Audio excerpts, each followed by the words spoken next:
I don't want him in our group. You can't, you know what? Come on, it's okay. Here, let us help you. Go ahead. Here, come on, go ahead. You a nerd! You a nerd! Get out!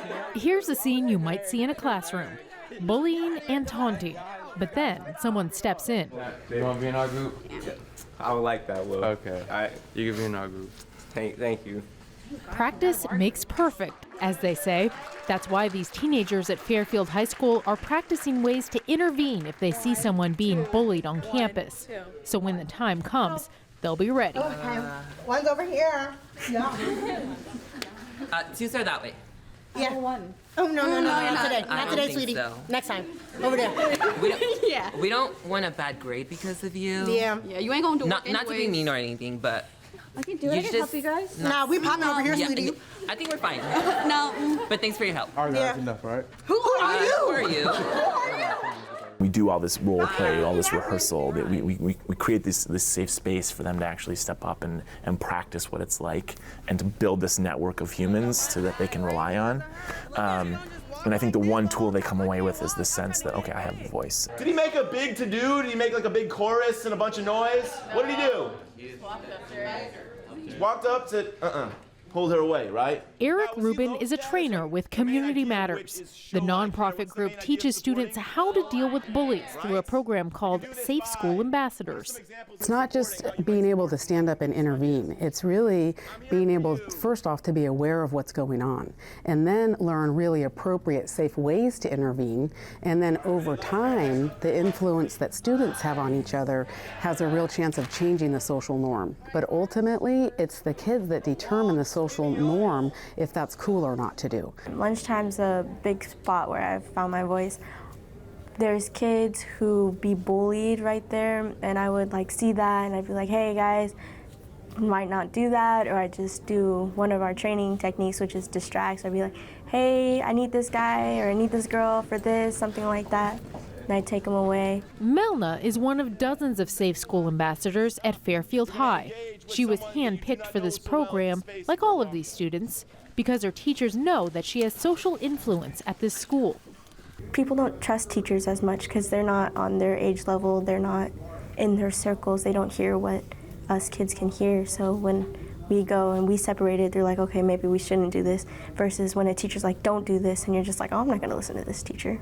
What we've found in 17 years of research is that those kids use those skills on the average of twice a day.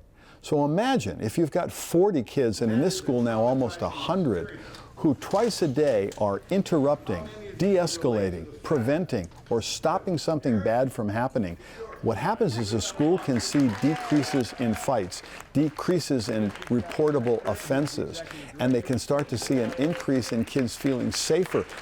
You are the eyes and ears of this school.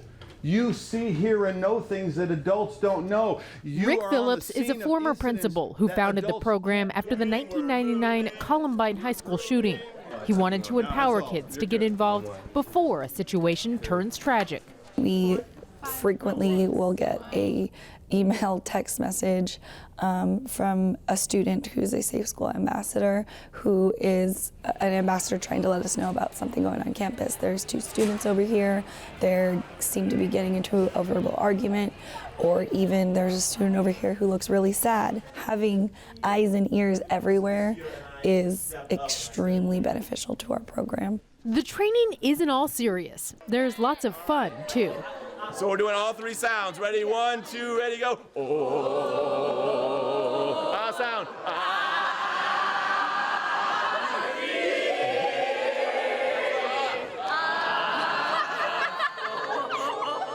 Students participate in several icebreakers.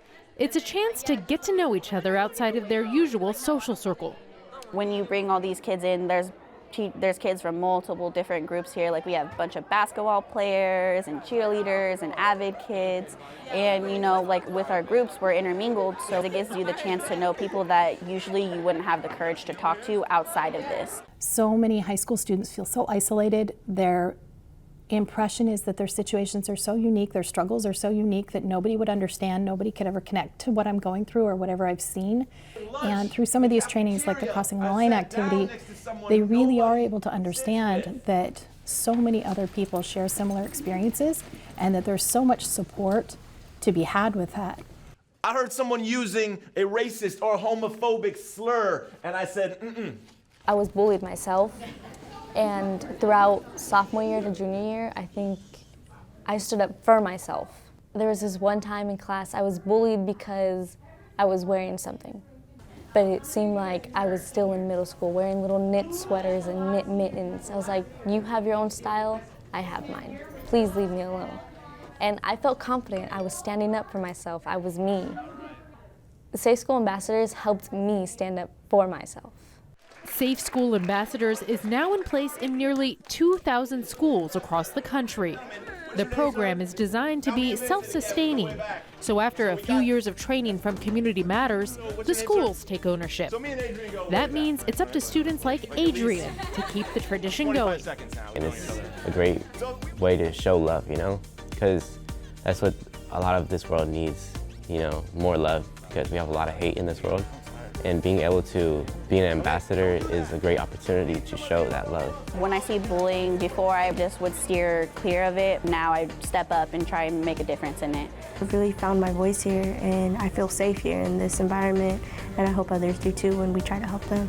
It truly can save lives, but more importantly, I think it does is it changes the climate of the school to be a more compassionate and caring place. As many as 1 in 3 students say they have been bullied at school. Studies show girls tend to be the victims of social and cyberbullying, while boys often bear the brunt of physical attacks. Research shows parents can help break the bullying cycle by talking to their kids about it and encouraging them to participate in teams and activities they love.